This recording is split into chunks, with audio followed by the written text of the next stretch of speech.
country celebrating the 30th anniversary of Platoon. Oh wow! So it should be out later this year. So I may have another Oscar. Who's putting the documentary together? Oliver Stone and one of the co-writers, actors, Paul Sanchez, who played Doc in the film. He's gotten all these incredible photographs and interviews. He's interviewed everybody. Everybody's been interviewed except for one person. You have done so much genre work, horror and science fiction and all of that. I love comics it. now. I love it. I grew up reading comics. I was about to say, were you a fan before? Yes, I would get, what'd you get me, $2? And I would start that time you had the kiosks at the bus stops, and I'd like flutter through and pick out my 4 giant comics, 80-page comics, and those were my early scripts. What did you read back then? Primarily Batman. I was a DC guy, so that's why I'm happy to be part of the DC universe. Batman was #1, but I love Green Lantern. I love, I wish I could tell you more about things like there's another, but I can't really say. There's another movie that's in, they're talking to me about. Everyone follow his Twitter feed. I got in trouble for saying something about Marvel recently, and I shouldn't say that. We want to do them all. Yeah. But think Creature the Black Lagoon.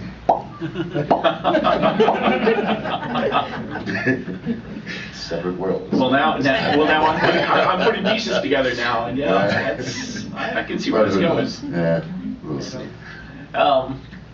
So shortly after Platoon, you went on to Candyman. Well, no, it was a couple years. A couple years later, but there was Star Trek came before Candyman, and then they did, of course, the remake of Night of the Living Dead in 1990. So they were kind of back to back. Actually, let's go back. Let's hit on that one a little bit. What was that like diving into a remake like that? Because the first one is so beloved. It is beloved. It was still beloved. And I remember seeing it at a drive-in theater. I knew I wanted to be an actor at that point, and I saw the great Dwayne Jones doing this thing. And I said, okay, there's hope. There's a window of opportunity. I was in Pittsburgh doing a film for HBO called Criminal Justice with Forrest Whitaker and Anthony LaPaglia. And Forrest told me, he says, they're doing a remake and you look like Dwayne. You need to get over there. And it was a Saturday. I ran over. I saw Tom Savini coming out of the closet playing with some special effects wizardry, and I said, "I'd like to audition." He says, "No, I think I'm set." And I grabbed him, literally. He confirmed the story. Sat him down, and I started doing an off-the-cuff monologue about what if I was Ben trapped in this impossible situation. And then by Monday we had the job. That's nice. And my son was born at the time. I had choices. But I wanted to play, always thought of Ben as an heroic character in a misguided world kind of thing. So that would have been your first horror, I guess, then, was Night of the Living Dead. Technically. Yes. I did another bad horror film. When you're an actor in New York City, it's not about choices all the time. It's about what gets presented on your table. What pays the bills. Yeah, but I wasn't worried about paying the bills at the time. I just wanted to be happy. I was young, 25, 26, and just, I was getting work as soon as I had gotten out of school. Nice. I actually went to school to be a writer, and it was but we had such a wonderful program. We had 5 different acting teachers, 4 different directing teachers. It was just nonstop from 9 in the morning to midnight. So we had all this, and then I moved to New York, and I guess because of my height and my training, I got my equity card within like 4 days. Has that been It's a union card for theater actors. You mentioned your height. Has that been a blessing or a curse for you at times? Personally, I think it's a blessing. However, there are certain actors who will remain nameless that have to be the tallest person in the movie. So, you don't find that you get stereotyped into certain roles because you're big and imposing?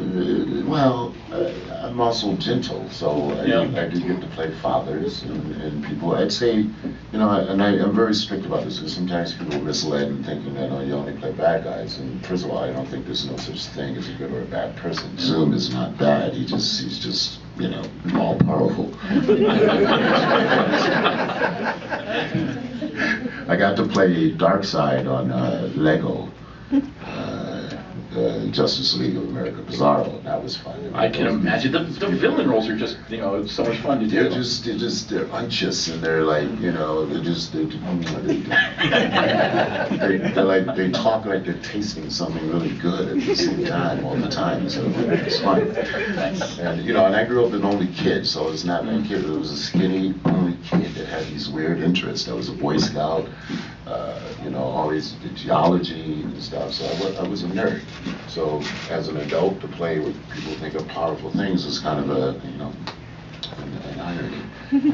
Did you do any acting in high school too? Yeah, that's where it started. I had a growth spurt literally in high school, grew 6 inches, so I was totally useless to the athletic. I couldn't walk down the hallway without tripping into a corridor or a locker. I actually locked myself in someone else's locker at one point. I thought I was, boom, I'm locked in, I'm banging.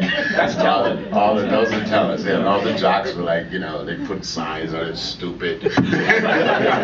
Idiot, won't do anything in his life. But I figured my way out, because I'm also an amateur magician, so I could figure it out. I figured it out. And then an English teacher, once she knew I loved comic books, because I always snuck a comic book inside my notebook and stuff. And she says, you need to read this. And she handed me a copy of Shakespeare's Tempest. And it was, for me, it was like reading a Gothic novel come to life without the illustrations, because I am my own illustrations, so I could just like supplement that. And then that was it. Have you done The Tempest? No, I've done scenes from The Tempest. That's another one. That's great. Yeah. Prospero was. I was about to say I could totally see you doing Prospero. That would be an awesome role. Yeah, I would love to be able to use, my abilities. Yeah. In terms of shape shifting. Yeah. And he's a magician too. So. Yeah, he is a magician. Yeah. A sorcerer. Candyman. Yes, sir. I grew up in the late 70s and into the 80s, so horror movies for me at the time were those slasher films. Right. And I remember watching Candyman when it came out, and it was so much more. Yeah. There was actually depth to that. There is. There's a lot of depth. Were you that impressed with it when you read the script too? When I read the script and I saw the association with the bees, I knew, okay, if I have to do one horror film, at least this is one that will always be remembered. And it has been proven that. We just celebrated our 25th year. Bernard Rose, who did the adaptation of Clive Barker's book, The Forbidden, is a dear friend of mine. We did a recent version of Frankenstein, his take.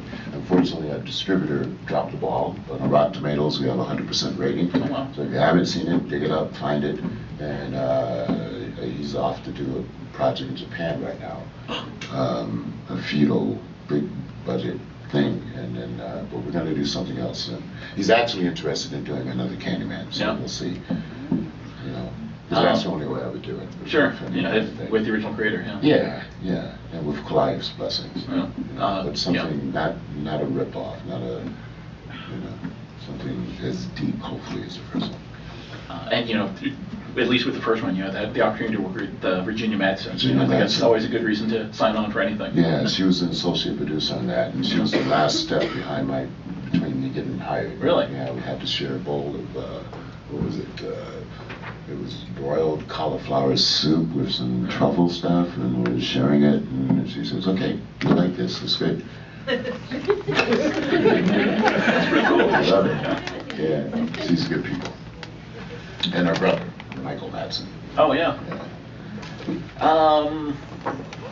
Back to DC stuff. Yeah. You've also got Young Justice on your resume. Yeah, Dwayne McDuffie, who passed away. He's one of the few African American writers. I gave a shout out for him at Long Beach Comic Con last weekend.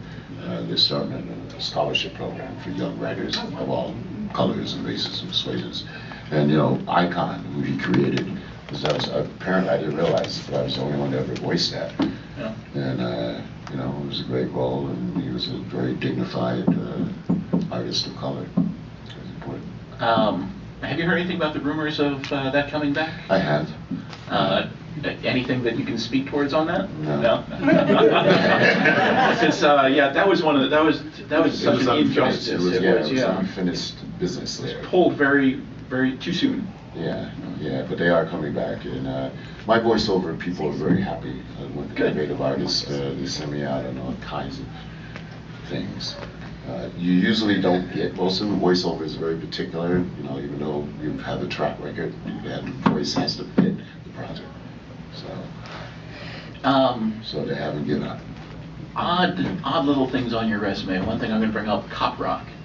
That is odd. Yes, it is. Well, you know, ahead of its time.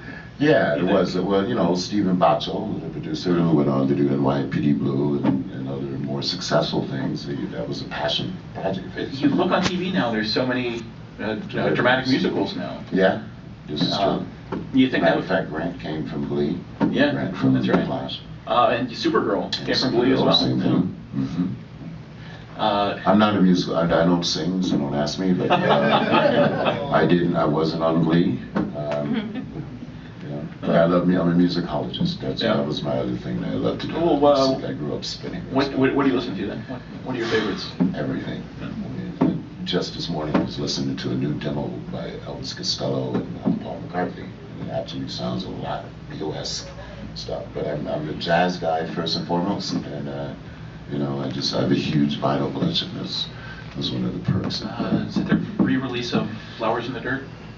Yeah, I'm not sure if it's Flowers in the Dirt. You might be right. Yeah. It's got a copper album. I think so. Yeah. Okay. Awesome. Yeah. Yeah. So that demo was. What was the date? They did the album. I think it was the late '80s, early '90s. 89. 89. Of course, yeah. There you go. Another guy. Yeah. And yeah, I know they just re-released an expanded version of that with the demos. Okay, yeah. I'd love to get a great. copy I of listened that. to it too. Yeah. It was beautiful. I love Costello. I've seen him live. Yeah. It's great. And on our last leg, riding in here, we were listening to the #1 Beatles stuff, so it all fit. Yeah. Is that the kind of stuff you grew up listening to? I grew up listening to everything, everything. You know, this is a time when AM radio was prominent, and so you know, and music united everybody. Everybody knew the top 10 at Casey Kasem. You know, I'm just a huge. And then of course the Spotify. You know, the sound isn't as clean, and you know, but at least it's available to people that need to get whatever musical fix they need.